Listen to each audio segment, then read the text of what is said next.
안녕하세요. 동국대학교 명예교실은 윤명철입니다. 제가 오래전부터 고조선 문명과 해력활동이라는 주제를 갖고 여러분들을 만나고 있습니다.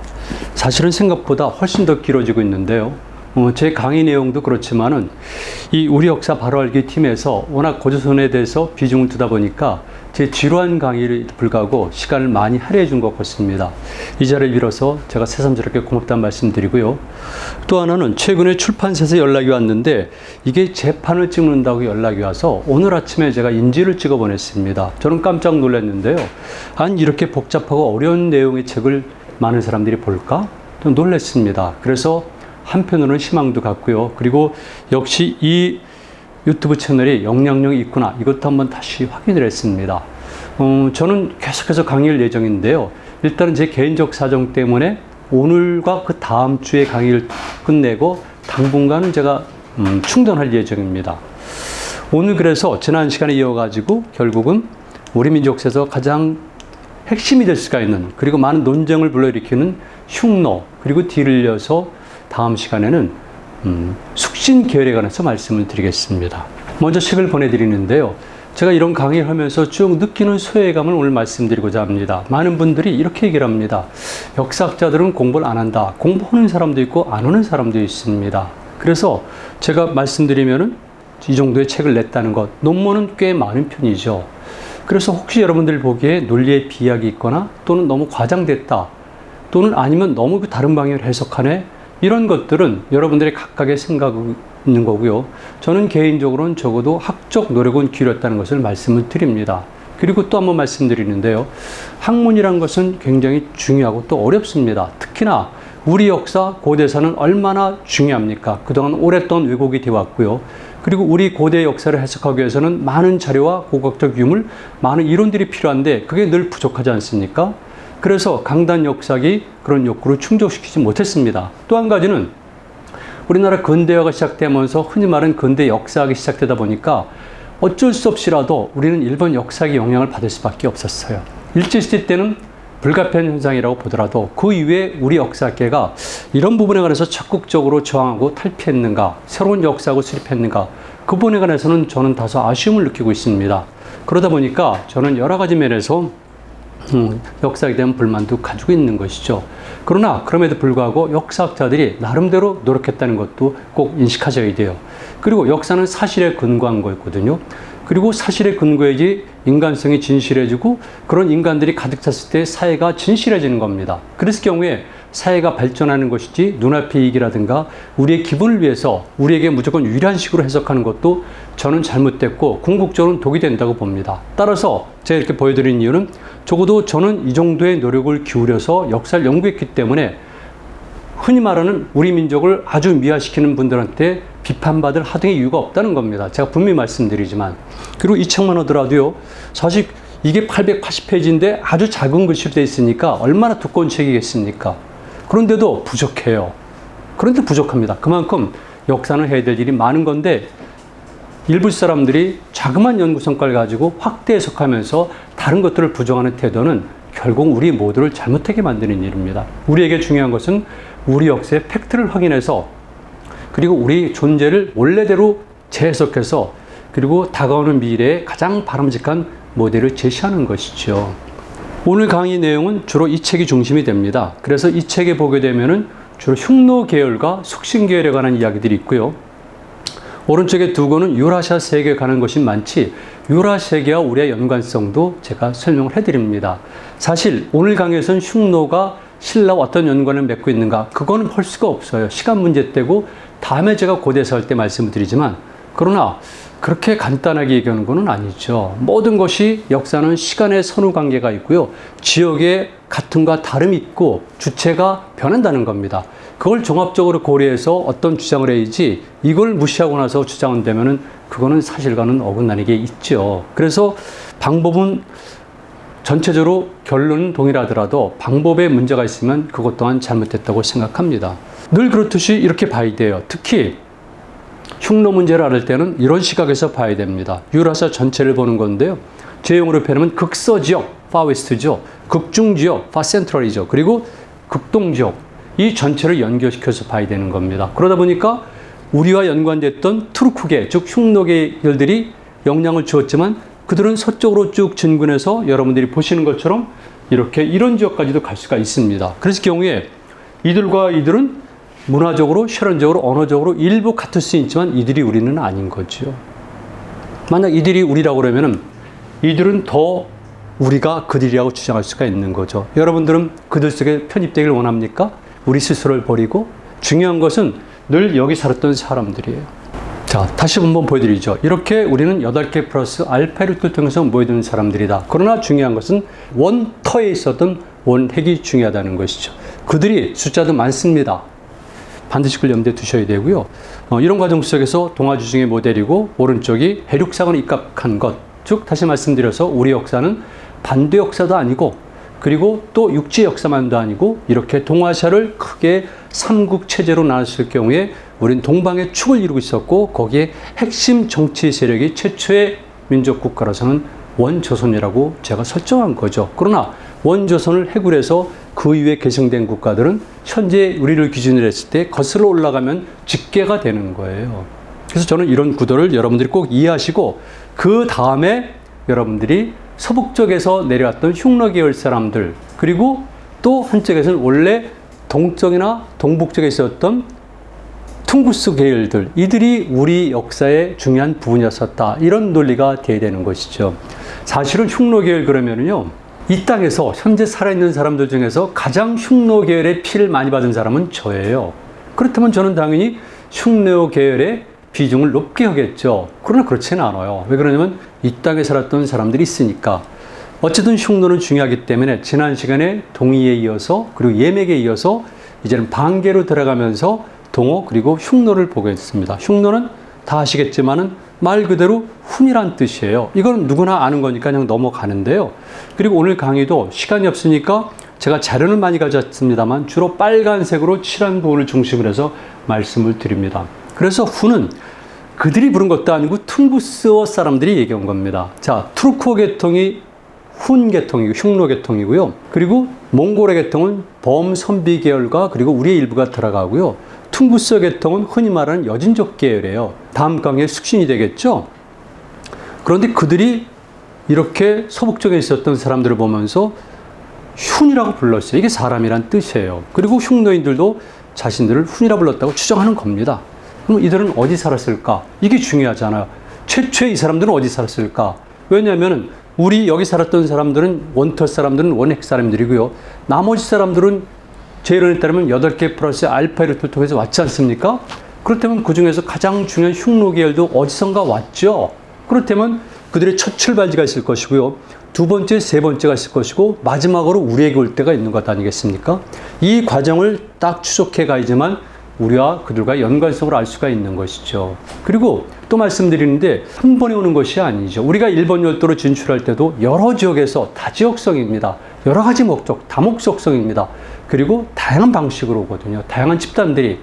이것이 바로 인간 집단의 이주 과정이에요. 그렇다면은 흔히 말하는 투르크 계열도 여러 차례에 걸쳐서 왔으니까 이를테면 원조선 시기께 또는 오늘 강의 말씀드리겠지만 원조선 말기 시대 때 뿐만이 아니라 일부 사람들이 주장하는 것처럼 어떠면은 신라 전성기 때, 즉 5세기, 6세기형일 수도 있죠. 그 부분에 가서 나중에 말씀드리겠습니다. 어쨌든 중요한 것은 이렇게 어디가서 살았는가가 중요한데 이것도 학자마다 견해가 다르고요. 지금도 견해가 통일된 거는 아니에요. 자, 이 분야의 전문가들이 얘기한 겁니다. 저는 이 분야의 전문가가 아니기 때문에 여러 사람들의 학설을 제가 공부해서 말씀을 드리는 건데 이 부분을 진짜 연구한 사람들마저도 소리에 엇갈리고 있어요. 그런데 그렇지 않고 연구도 안 하고 공부도 안 하고 그냥 이거 곤란한 거죠. 그렇게 쉽게 주장하는 것이 역사학입니까? 그렇지 않아요. 역사학이 중요한 이유는 그만큼 어렵고 진실된 학문이기 때문에 그렇다는 겁니다. 자, 보세요. 그래서 중국 쪽 사례를 보게 되면 알타이 산맥 주변을 투르크족의 발상지로 여기는 겁니다. 이게 일본 측도 비슷한 견해를 갖고 있어요. 알타이 산맥 주변이 여기가 투르크인들의 발상지다. 이렇게 얘기하는 겁니다. 근데 러시아 고고학자들은 딱 시기를 얘기하고 있어요. 그 이전부터도 이미 살았던 겁니다. 그리고 북방몽골로이드 중에서도 알타이어계 집단들은 분명히 있어요. 그리고 오늘날의 또 블랙시, 흑해부터 시작해서 동쪽 알타이 산맥 지역까지 살았던 사람들이 있는 겁니다. 그런데 그들이 흔히 말하는 투르크 트루크인으로서 역사에 등장하고 그리고 유목민족들의 특성을 가지고 그리고 무엇보다도 잠깐 시기가 요거보다 늦어지지만은 말 그대로 기마 군단을 활용했을 때 이게 우리에게 중요한 역사적 의미로서의 흉노예요. 그러면은 다른 거죠. 그런데 러시아 고고학자들은 기원전 1700년에서 1200년 사이에 알타이 산맥 북서쪽, 즉 미누스크 지역의 이 안드로노프 문화에서 출발했다. 이게 그래서 우리가 예전에는 우리나라 청동기 문화의 기원 그러면은 바로 이런 것들을 얘기한 이유가 됩니다. 그러나 최근에 많이 부정되고 있죠. 왜 그러냐면은 요소지방의 홍산문화, 딜륜, 하가즘 하층 문화를 통해서 청동기 문화가 이 시기보다 더 오래전부터 발달했고 적어도 발견된 유물을 놓고 보니까 훨씬 더 두텁고 그리고 더 뛰어나니까 이제는 우리 청동기 문화가 일방적으로 서북 방향의 투르크인들이 전해졌다는 것은 깨지게 된 거죠. 그러나 우리 것과 함께 또는 요동지방의 청동기 문화와 함께 서북 쪽에서도 또 다른 청동기 문화가 들어온 것을 부정할 필요는 없습니다. 당연히 영향을 주고받으니까 그런 증거들은 많이 나타나고 있죠. 그리고 이제 인종에 관한 문제인데요. 자, 여러분 한번 보세요. 제 얼굴을 보세요. 제가 지금 오늘 면도를 깨끗이 하고 왔는데 수염을 기르게 되면 완벽하게 저는 덥습니다. 그러면은 저는 우리가 흔히 이야기하는 황인종 얼굴보다는 백인종의 피가 섞인 얼굴이에요. 그런데 우리가 그런 모습입니다. 그래서 구한말 때 외국인들이 들어와서 심지어는 조선 기행을 썼던 오페르트마저도 조선 사람들은 이렇게 코카사스 인종의 특징을 갖고 있다. 뿐만 아니라 많은 사람들이 그렇게 얘기를 해요. 그거는 우리가 일본 열대 건너간 사람들보다는 이 땅에 남은 사람들 그리고 그 위에 계속 서북 쪽에 온 사람들의 피가 섞이다 보니까 동아시아 지역에서는 중국의 화북지방의 일부와 함께 비교적 백인종의 피가 섞인 거죠. 그런데 바로 흉노인들은 우리보다 더 백인종의 피가 섞인 겁니다. 그러다 보니까 많은 사람들이 그렇게 추정하고 있고 아리안족이 얘기도 하고 있고 이게 제가 바이칼을 보여드린 이유는 여러분들의 통념을 깹니다. 바이칼 우리 옛날에는 갈 수 없는 무한히 넓은 곳으로 알았어요. 그런데 그게 먼 곳 아니에요. 아주 가까운 곳이죠. 특히 누구에게? 바로 우리에게 그리고 특히 고구려에게 영향을 줬던 또는 고구려에 들어왔던 흉노 계통의 사람들은 이 바이칼 주변 지역에 너무나 친숙하고요. 발원지도 이 주변 지역으로 보고 있고요. 그리고 심지어는 여기 사람들은 이 바이칼을 탱기스라고 그랬어요. 천지란 뜻이죠. 그런가 하면 북해라는 용어도 썼습니다. 또 한때는 소해라는 용어도 썼는데요. 그만큼 바이칼은 흔히 말하는 투르크인들과 매우 깊은 연관을 맺고 있다는 거죠. 그렇다면 이미 우리는 적어도 투르크 문화의 영향을 받을 때 투르크인들과 교류가 있었을 때 그때부터 바이칼호의 존재는 알았다고 보는 것이 옳습니다. 그리고 만약에 우리 집단의 중요한 줄기 중에 하나가 투르크 계통이라면 바이칼은 우리와 연관이 깊지요. 그래서 일부 사람들이 이 지역에 대한 연관성을 강조하다 보니까 우리 민족은 바이칼호에서 왔다. 저는 분명히 말씀드리지만 그렇게 안 봅니다. 여러 개의 루트가 있는데 그중 더모스트 아니죠. 그중 중요한 것 중에 하나라고 보는 겁니다. 분명히 연관이 있지만 이것이 우리 전체를 얘기하는 것은 아니죠. 그리고 만에 하나 그들이 우리에게 상당히 많은 영향 또는 전차로 보면 그러면은 그들에서 정복당한 이 땅에 있는 사람들은 누구입니까? 그 사람들은 무엇이죠? 여러분들에게 곤란하죠. 동의 문제도 저는 똑같이 보고 싶어요. 동의에 대해서 그렇게 얘기하면은 그러면 동의는 결국은 이주에서 온 사람들일 수 있는데 그렇지 않습니까? 그렇다면은 이 땅에 살았던 사람들, 동의에게 복속당한 사람들은 무엇이 되는 거죠? 그래서 여러분들이 생각을 잘 하셔야 돼요. 동의는 굉장히 중요하고요. 우리 민족 문화 형성에는 큰 영향을 끼쳤고 그리고 그 이전에 이라는 존재가 등장하기 이전에 그 다음에 이가 등장하고 그리고 동의가 등장해서 초기년간에 이것과 그 다음에 그 이후에 동의와는 구분을 해야 되는 거죠. 저는 늘 그렇듯이 우리가 중요한 겁니다. 이 땅에서 살았던 사람들. 그 대신 핵심은 다른 사람들과 달리 남만주 일대를 핵심으로 보는 것 뿐입니다. 제 견해뿐이죠. 자, 다시 들어가죠. 그래서 투르크족의 이야기를 사카족 얘기는 뭐 세계학계 인정하는 건데 한자로는 색이라고 그러고요. 스키타이예요. 이들이 살았던 것이 바로 이런 지역인데 쭉 서쪽으로 가는 지역이죠. 그런데 결국은 오르도스 지역, 오늘날의 동몽골이라 보면 됩니다. 동몽골에서 약간 올라간 흔히 말하는 내몽골 지역이죠. 이런 지역으로 보는데 여기 정착하면서 동시에 지난 시간에 말씀드렸지만 이들이 내려오면서 만주 일대도 그렇고 특히 만리장성을 넘어서 현재 중국의 하북지방에 영향을 끼치니까 이것이 본격적으로 동아시아 역사에 큰 영향을 끼치게 되는 거죠. 그전에는 단순한 주민들의 이주였었는데 이제는 그것이 아니라 막강한 기마군단을 활용한 군사력을 가진 체제, 집단들이 본격적으로 정복 활동을 펴는 것이고 그 주된 공격 대상은 현재 만리장성 이남의 중원지방이고 나머지 일부가 동쪽이라는 겁니다. 그런데 역학관계상 서북 지역에 있는 투르크인들과 우리는 꼭 군사적으로 정치로 충돌할 이유가 많지 않다는 거죠. 그래서 가능한 한 관계가 좀 부드러웠어요. 그리고 이제 중국 기록에 보면은 뭐 중국 기록이니까 당연히 자신들의 입장에서 봤죠. 그러니까 흉노는 하 왕조의 일적인 하우시 자손들로 구성됐다 등등이 있는데 이런 것들은 여러분들이 중국의 기록에 가진 한계를 인정하시면 되고요. 중국 사람들이 산해경을 썼을 때 사기를 썼을 때 그들의 인식에 입각해서 그들의 이해관계에 입각해서 흉노에 해당하는 사람들의 명칭을 변경시켰다는 겁니다. 그래서 지난 시간에 말씀드렸던 대로 흔히 말하는 흉노와 동호, 혼선이 생긴 이유도 그런 것들이 있죠. 넘어가겠습니다. 그리고 은나라 시대를 들이어서 서주시대 때 그리고 주나라 때도 명칭들이 이렇게 변하고 있는데 또 한 번 말씀드리지만 이런 명칭들이 꼭 맞는 것은 아니란 것입니다. 자, 그리고 이제 위치에 관한 것이 나오는데 사기에 보면은 산용을 흉노열전에 기술했으니까 산용이 흉노다. 그런데 어떤 기록에는 산용을 동으로 보는 경우도 있거든요. 그런데 요순의 땅은 오천리였으며 북쪽에는 산용, 발식신, 부척이 있는 경우도 있어요. 그래서 이런 기록은 위치를 추정과 동시에 그렇다면은 이 산용과 발식신 또는 발식신과 연관이 있구나. 이런 힌트를 우리가 볼 수가 있는 것이죠. 그리고 이제 사기전 8세기에 보면은 산용이 제 나라를 공격해서 많은 나라들이 맞서 싸웠다는 기록도 나오고요. 쭉 그렇습니다. 넘어가도록 하겠습니다. 그리고 중요한 것은 흥미로운 거죠. 그래서 이런 기록을 우리가 조금 더 확대 해석하면은 흉노와 우리가 또는 산용과 우리가 같을 수 있다는 해석을 하는 분들도 있는데 실제로 국어라든가 관자에 보면은 제나라의 환공 유명하죠. 관자가 도움을 줘가지고 패자가 될 수 있게끔 제나라 환공 산용을 쳤는데 그때 영주와 고죽을 동시에 공격했습니다. 영주와 고죽의 위치는 여러분들이 아시는 것처럼 발해 속에서 세 개만으로 이루어졌는데 서쪽에는 발해만에 붙어있는 제 이론에 따르면 해양 폴리스, 해양 속이거든요. 그리고 이 나라들은 확실히 동이랑 깊은 연관이 있어요. 은나라랑도 연관이 깊고 그래서 이런 걸 통해서 볼 때 그렇다면은 산용과 그 다음에 우리가 말하는 이들은 연관이 있구나 이렇게 볼 수가 있죠. 자, 또 나옵니다. 사기 흉노열전에 보니까 목공대 연나라의 북쪽에 동호, 산용이 있다 이렇게 있어요.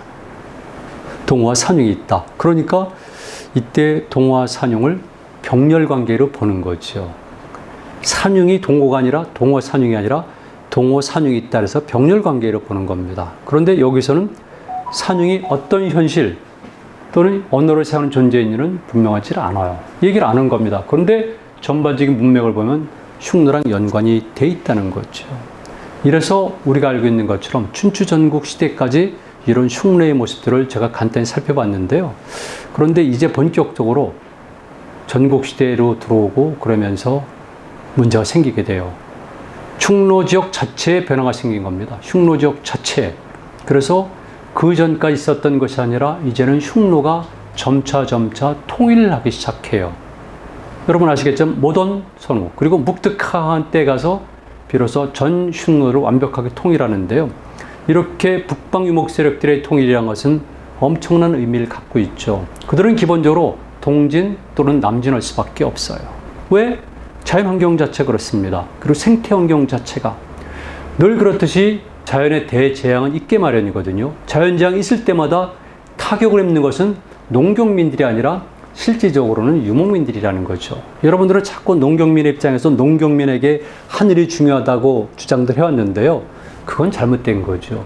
하늘을 더 중요시 여기는 것은 유목민족들이에요. 그러니까 그들이 늘 하늘, 그리고 하늘 천자 쓰여진 천자도 유목민의 천과 중국인들의 천과 우리의 천이 다른 것처럼 그들은 정말 자연재앙이 중요해요. 그럴 때마다 내려옵니다. 예전에는 단순한 주민의 이동, 즉 세틀먼트였는데 이제는 막강한 군사력을 겸비했으니까 이거는 정복 활동이 되는 거죠. 침공이 되는 겁니다. 그래서 이제부터 동아시아 역사에는 삼국체제가 형성이 돼요. 자, 서북방의 북방 유목민족들, 그리고 흔히 말하는 중원의 중화문명권들, 그리고 동쪽에는 동방문명의 구도가 이때 정착되기 시작하는 거죠. 흉노란 명칭 자체는 이때 나타나요.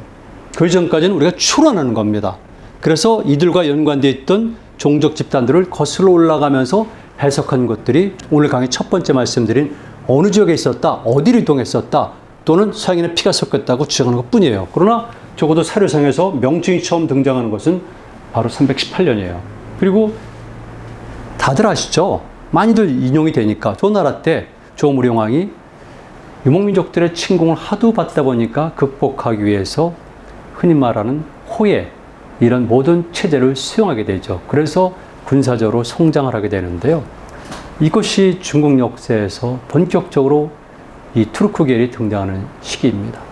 제가 혹시나 혼동이 될까 미리 말씀드리는데 흉노란 것은 사료에 입각한 역사 용어고요. 투르크는 말 그대로 돌골족에서 나온 이름이지만 흔히 말해서 알타이어 그랬을 경우에 일단 투르크어 계통 이렇게 얘기를 하는 겁니다. 그리고 몽골어 계통, 그 다음에 퉁구스어 계통 이렇게 나눌 때 그러다 보니까 현재 입장에서는 그들은 그냥 투르크어 집단으로 또는 투르크인으로 보는 건데 시대마다 달라지는 것 뿐입니다. 이를테면은 흉노 이전에도 있었겠죠. 중국에서는 산융이라든가 견융이라든가 명칭을 썼지만 적어도 흉노란 명칭은 318년, 기원전 318년에 처음 등장하는 거죠. 그리고 그 이후에도 나름대로 달라지는 겁니다. 이렇게 명칭이. 그래서 이 흉노의 명칭은 그때그때마다 달라지는데 다만 318년에 서기전 318년에 처음 흉노란 명칭이 등장하고 그 이후에 흔히 말하는 장상 시기쯤 되죠. 정확히 말씀드리면 그 전이지만 아틸라는 장상 초기 시기 되거든요. 그래서 4세기 후반부터 5세기 초에 이르게 되면서 말 그대로 그들이 서쪽에 나타나니까 그들을 훈이라고 불렀을 뿐인 겁니다. 그리고 나머지는 그동안에 또 흉노, 부족은 역사의 주체에 사라지다 보니까 그 이후에 돌골 부족으로 등장하게 된 것이죠. 자, 이제 보시겠습니다. 그래서 드디어 흉노인들이 결집을 시작한다. 어느 정도 통일을 이룩한 두만 선우가 중국 지역을 압박했다. 당연히 그런 과정 속에서 오랜만에 전 중국을 통일한, 이때 전 중국이란 것은 제가 말씀드린 오늘날의 전 중국은 아니죠. 그동안 춘추 전국 시대 때 대분열 상황에 있었던 중국 지역을 얘기합니다. 그때 통일한 진시황이 이제는 북쪽에서 내려오는 이 흉노족의 공격을 방어해야 되거든요. 그래서 몽유미란 우리 역사에 연관됐던 인물이 등장하고 30만의 병력을 동원해서 오로도스를 공격한 겁니다. 그리고 황하 주변 지역에 이렇게 성을 쌓고 말장을 쌓았지만 이거 결국 무용지물이 돼요. 그만큼 흉노 세력들은 상당히 크고요. 그래서 일부 사람들은 그 당시 때 진시황이 만리장성을 쌓은 것은 무용한 기마군단을 막기에 무용한 흉노 즉 호를 겨냥한 것이 아니라 동쪽에 있는 동호를 겨냥한 것이다. 이런 해석이 나오는 이유가 바로 여기 있는 겁니다. 그리고 뒤를 이어서 등장한 사람이 모돈선우 즉 묵특이죠. 묵특. 이 사람이 뭐 동아시아 역사에서 아주 압도적인 영향을 끼친 사람이죠. 그래서 묵특선우가 월지에 인질을 끌려갔다가 다시 돌아와서 아버지 모돈을 죽이고 선우가 되죠. 그 다음에 그는 그 당시에 강국에 있었던 동쪽에 있었던 오랑캐 동호와 전투를 벌여서 승리를 하게 됩니다. 이때 동호의 성격에 관해서는 지난 시간에 잠깐 제 견해를 말씀드렸지만 여러 가지 역사적 상황을 놓고 볼 때 조선일 가능성이 크다. 이게 제 이론이에요. 그래서 동호로 제압한다면은 다시 중국을 재통일한 한나라 고조의 북상 정책과 충돌을 시작해요. 당연히 초원의 유목을 통일한 묵특이의 남진과 그 다음에 중국을 재통일한 한나라 고조와의 싸움이 벌어지는데 그 싸움의 승리는 결국은 묵특으로 돌아갑니다. 이래서 이때부터 60여 년간 한나라와 그리고 흉노 간에는 불평등 외교가 전개가 되고 있는 거죠. 즉 흉노를 압도적 우위로 하는 그리고 심지어는 한이 복속되는 상을 연출하는 그런 역학관계가 맺어지게 되는 겁니다. 이것도 여러분들이 분명히 아셔야 돼요. 그리고 여기서 또 하나 말씀드릴 것은 일반인들이 굉장히 오해를 하고 있더라고요. 중국적 사관에 입각해서 흉노는 군사전에만 능했지 과학기술도 없고 그 다음에 경제력도 뛰어나지 않고 무역도 하지 않는 것을 알고 있는데 정반대입니다. 흉노야말로 무역 왕국이죠. 왜 그러냐면 지정학적으로 지경학적으로 볼 때 흉노는 무역을 발전시킬 수밖에 없었고요. 또 하나는 묵특이 인질로 끌려갔던 것은 월지입니다. 오늘날 신장 위구르 자치구역이죠. 그 다음에 묵특이 거기 점령합니다. 그러니까 그 전에 실크로드의 모든 무역권을 독점했던 월지의 모든 무역망을 흉노가 인수했으니까 당연히 흉노는 무역국가입니다. 뿐만 아니라 그들이 당시에서는 가장 값비싼 물품이 뭡니까? 실크입니까? 아니에요. 말이죠. 철이죠. 그랬을 때 말, 이 말을 수출하는 것이 바로 흉노들이에요. 그러니까 엄청나게 무역국가라는 겁니다. 이게 사실은. 그리고 테크놀로지가 뛰어났죠. 왜냐면 흉노의 문화 특성이 뭡니까? 황금 문화죠. 또 한 가지는 뭡니까? 철 문화죠. 특히 황금이라는 게 뭡니까? 가장 최고의 하이 테크놀로지죠. 연금술이라는 게 무엇이겠습니까? 그렇다면 흉노인들이 가졌던 이런 기술력을 우리가 알아야 되는 거죠. 그래서 이제는 중국적 사관에 입각해서 마치 중국이 아닌 것은 전부 다 문화적으로 또는 기술적으로 뒤떨어졌다. 이거는 사실이 아니라는 것을 분명히 말씀을 드립니다. 그래서 이런 식으로 해서 흉노가 역사에 등장하면서 이렇게 대결하는데, 그런데 보시는 것처럼 이런 문제가 생겨요. 서기전 194년에 요나인 노관이 흉노로 망명했다. 그런데 그 과정 속에서 결국은 혼란이 생기고 국제관계가 그리고 국제질서가 전면적으로 재편되니까 그 과정 속에서 탈출 또는 의도적으로 이주한 사람이 누구겠습니까? 이게 바로 역사에 등장하는 위만이에요. 그래서 위만의 동천이 여기서 이루어지는 겁니다. 그래서 이 위만의 성격을 놓고 많은 사람들이 얘기를 했고, 특히 우리나라에서는 사실 이병도 선생이 위만이 조선계 사람이다, 이걸 주장한 분이에요. 그러니까 이병도 선생이 가지고는 분명한 역사적인 한계가 있고요. 저도 이해할 수 없는 부분이 많이 있습니다만은 그렇다고 해서 그 양반이 주장한 것 전체를 우리가 매달 수는 없는 거죠. 그러니까 위만조선은 출발부터 이런 혼란기 속에 시작된 거예요. 그 문제가 있을 수밖에 없죠. 얼마나 대단한가? 그 당시 때 얼마나 흉노 제국이 대단한가? 흉측한 노예라는 선입견을 가지고 있으면 별별 없지만 말 그대로 훈이라는 사람의 힘을 가진 훈, 제국, 이렇게 되면 그건 달라지게 되는 거죠. 여러분 보시는 것처럼 묵툭, 이래서 당시 효문제국에 선을 발생했는데 흉노 대선우란 말을 써요. 그리고 이걸 탱리고도를 했는데 이 탱리고도는 정확히 말씀드리면 발음이 탱글입니다. 또는 탕글입니다. 또는 퉁리, 탕리, 이런 식으로 발음이 돼요. 이거 이미 육당 선생이 아주 오래전에 한 얘기, 분석 다 끝냈고, 그러니까 이게 특별한 게 아니에요. 그래서 이미 오래전부터 탱글이, 그리고 그걸 육단 선생은 한 걸음 더 나아가서 단군의 단군이라는 존재가 특히 한반도 중남부 지방에서는 무당을 단골무당, 그러니까 이때 단골무당, 단굴, 탱글, 이게 연결시킬 것 뿐이에요. 그러나 실질적으로 흉노의 이 탱글이라는 것이 탕리계 언어, 하늘을 뜻한다는 것은 이미 언어학적으로 다 중심이 됐고, 그 다음에 한국에서는 육당 최남선 선생이 얘기를 한 겁니다. 우리 선학들이 연구했다는 것을 꼭 잊어서는 안 돼요. 그게 역사학의 기본입니다. 역사학이라는 것이 무엇입니까? 과거의 것, 실종 신원을 복원하는 건데, 역사적으로 있었던 사실뿐만이 아니라 그걸 연구했던 선학들의 연구 성과라든가 존재를 지어버린다면 그거는 흔히 말하는 강단사과 재해를 막느라고 잘못된 거죠. 그거 정말 잘못된 거예요. 자, 탱리고도, 그러니까 이건 당연히 천자 또는 천선이 되는 거죠. 그만큼 이들에게 강한 자의식이 있었는데 그 천은 또 그렇다고 너무 과도하게 표시할 필요는 없어요. 왜냐하면 그들이 이렇게 유목민족들이 생각하는 탱그리와 중국에서 천으로 표시한 것과 우리가 표현한 하늘은 각각 의미가 다르기 때문에 그렇죠. 너무나 자연스러운 거예요. 그래서 우리는 중국에 대한 어떤 컴플렉스가 남아있기 때문에 천자 들어가면 좀 과도하게 해석하는 것이 있지만 우리는 말 그대로 그냥 하늘의 자손이에요. 그래서 우리 정체성이나 자아식을 주장하는 데는 필요하지만 그래서 남보다 더 뛰어나고 우월하다, 그건 아니죠. 똑같아요. 흉노도. 그들은 하늘이 가장 소중했기 때문에 바로 하늘 그런 겁니다. 하늘이 아니면 어떻게 유목민족들이 존재하겠어요.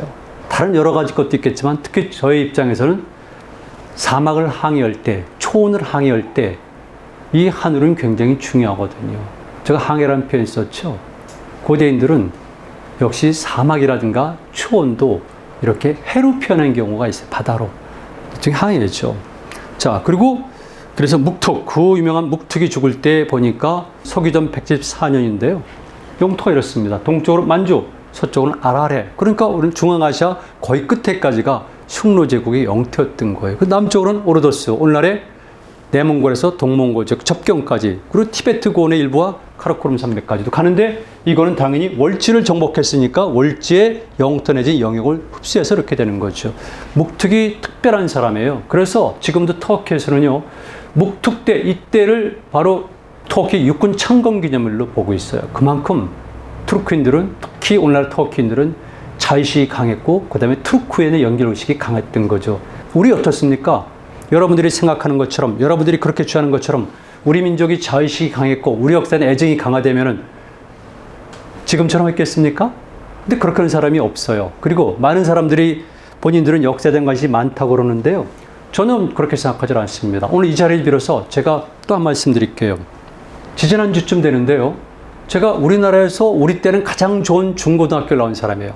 대학도 가장 좋은 대학교에서 가장 좋은 이름은 어폐가 있지만 가장 커트라인이 높은 학과를 나온 사람이에요. 그리고 제 나이 또래인데요. 제럴드 다이아몬드가 쓴 총균세를 공부하면서 서문에 보니까 우리가 BC 4세기경에 일본 열도로 가서 일본 공국의 주역이 됐다는 글이 나오는데 그게 사실이냐 그랬어요. 그건 당연하지. 그리고 사실은 제럴드 다이아몬드도 또 잘 모르고 있는 것이 있어요. 그렇게 얘기를 했지만 그런데 그 정도의 학적 수준을 가진 사람들이 기본 역사를 모르고 있다는 겁니다. 이게 현실이에요. 그러니까 저는 분명히 말씀드리는데 저를 중심으로 해서 약간의 윗세대라든가 약간의 아랫세대들은 우리 역사를 너무나 모르고 있다는 겁니다. 그리고 오해하고 있고요. 그 그늘지고 비틀어진 역사를 갖고 우리 스스로를 평가하고 그걸 토대로 해서 정책을 만들고 정치를 운영하니까 이렇게 문제가 심각한 겁니다. 원래 그런 집단이 아닌데 너무 변질이 된 거죠. 자, 3대 노상선호 때 가게 되면은 더욱 성장을 해가지고 월지 완전 격파. 그래서 지금 서쪽, 실크 서쪽의 이리 지역까지 가잖아요. 사실은 더 가요. 월지가 도망갔지만 영향력이 상실하거든요. 그래서 여기 있던 서월지, 대월지가 되죠. 그래서 흔히 말하는 서역이란 말인데요. 제가 참 싫어해요. 서역이란 말도. 학자들이 바꿔야 되는데 제가 교과서 편찬할 때도 이 부분을 거론했었어요. 사실은. 왜 서역이냐? 서역이란 것은 중국의 장안을 중심으로 했을 때 서쪽 땅인데 그러면 어떻게 되냐? 신장 위구르 자치도 있고 중앙아시아는 독립된 국가들이 있었고 실질적으로 그들보다 더 한때가 아니라 많은 기간 동안은 정치적으로도 우월했고 군사적으로 우월했는데 문화적으로도 우월해요. 정말 할 말이 많습니다. 제가 제 분야가 아니기 때문에 예술에 관해서 말씀 안 드리겠지만 정말 그거 뛰어나거든요. 그런데 그걸 서역이라고 하면 그건 안 되죠. 후한서 서역전에 나오는 것 때문에 서역 그러는데 이런 거 교정을 해야 돼요. 센트럴에이션, 중앙아시아라고 부르세요. 그래서 여기는 테클라마칸이라고 제가 일부러 집어넣었어요. 26국, 소국이죠. 다 도시국가들입니다. 그리고 이렇게 많은 민족들 오고 이렇게 광대한 지구를 가졌다. 그러니까 한나라에서 내볼 때 자, 천지수생이고 1월 얘기 나옵니다. 그리고 서기전 89년에 호록고서는 또 이렇게 얘기해요. 남쪽에는 큰 한이 있는데 북쪽에는 강한 호가 있다. 호는 하늘의 종을 받는 아들이다. 이렇게 얘기하니까 얼마나 자의식이 있겠습니까? 이때 탱글이라는 것은요, 상대적으로 중국의 한과 비교했을 때 압도적 우위에 있다는 선언이니까 이거는 바로 유목민족들의 자의식의 발현이라고 봐도 좋아요. 초기에는 아니었겠지만 자연스럽게 당연히 저도 하늘의 아들 아니겠어요? 이런 자연스러움이었지만 적어도 묵툭 이후에 특히나 노상 그리고 이때쯤 가게 되면은 완벽하게 중국보다 우위에 있다는 걸 전제로 해서 이런 표현으로 글을 보내는 겁니다. 얼마나 오만한 글을 보냅니까? 묵툭은 심지어는 엄청나게 오만한 글을 보내죠. 생략하겠습니다. 그 부분들은. 그러나 한무제가 즉위하면서 역사는 변하고 그리고 이때부터 중국이 본격적으로 흉노와 접전을 벌이게 됩니다. 여기에는 한무제 개인적 의지가 아니라 이미 한나라가 정치적으로 경제적으로 안정기에 접어들었기 때문에 그렇습니다. 이미 그래서 한나라는 서쪽 진출하고 남쪽으로 광동성까지 진출하고 그래 가면서 이제는 내부의 안정을 기하게 되니까 본격적으로 북방 유목민족들과 접전할 준비가 됐던 것이죠. 상대적으로 그들은 이미 생각해 보세요. 모든 묵툭 그리고 노상 그리고 여기 호록고 이렇게 오다 보니까 이미 오랜 시간이 지났고 당연히 그들의 독특한 계승성 문제, 관리체제 문제 등등으로 봐서 분열은 불가피하잖아요. 그래서 시기적으로 볼 때 북방 유목민족들이 분열하는 패러다임 속에서 한은 이제 농경민들이 안정돼서 힘을 발휘한 패러다임이 겹치게 되니까 상대적 우위는 어디겠습니까? 그건 역사의 맥락 속에서 볼 때 당연히 한의 승리죠. 그래서 모든 과정을 빼지만 결과적으로 흉노가 타격을 받고 한나라의 승리가 되는 겁니다.